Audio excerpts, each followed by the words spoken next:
ඇත්තටමයි කියන්නේ. මම හිතුවේ නෑ මේක ඇත්තක් කියලා. අහස බලද්දි හිතෙනවා අහස ගිනියම් මොනවද කියලා. නෑ මේක ගිනියම් නෙවෙයි. මේක ලෝකේ ලස්සනම දර්ශනයක්. මේකට කියන්නේ උත්තර ආලෝකය කියලා. අහසේ කොළ දම් රතු පැහැ එකතු වෙලා නටන විදිහ බලද්දි හිතෙන්නේ අහසත් සංගීතයකට නටනවා වගේ කියලා. ඔයා දැක්කද මේ අහස? හරියටම අහස නටනවා වගේමයි.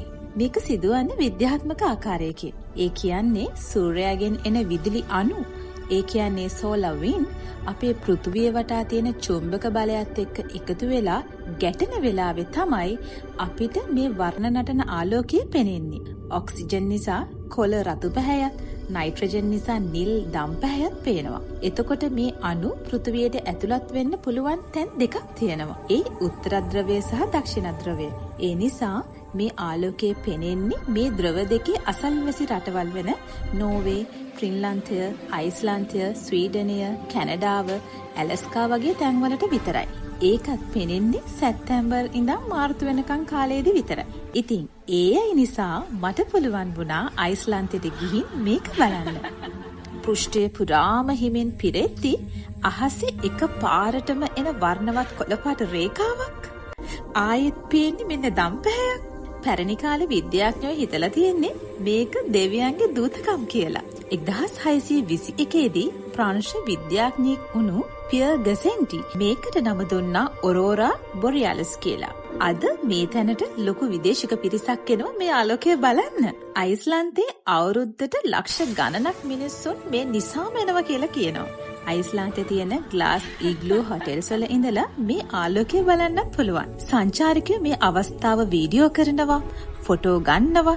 සමහර අය මේක බලාගෙන විවාහ යෝජනාත් කරනවා. තවත් අය නම් මේ ආලෝකයේ යට ගිටාර් එකක් වාදනය කරනවා.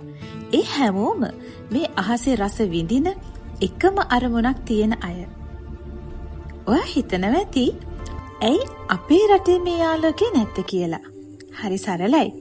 අපේ රට පෘථිවිය සමකයේ ආසන්නයේ ඉන්න නිසා ඒ විදුලි අණුවලට අපි වෙතට එන්න පාරක් නැහැ. ඒකට හේතුව තමයි පෘථිවියේ චුම්බක බලය. පෘථිවිය වටා තියෙන චුම්බක ක්ෂේත්‍රය හරියටම වටේ ආවරණයක් වගේ.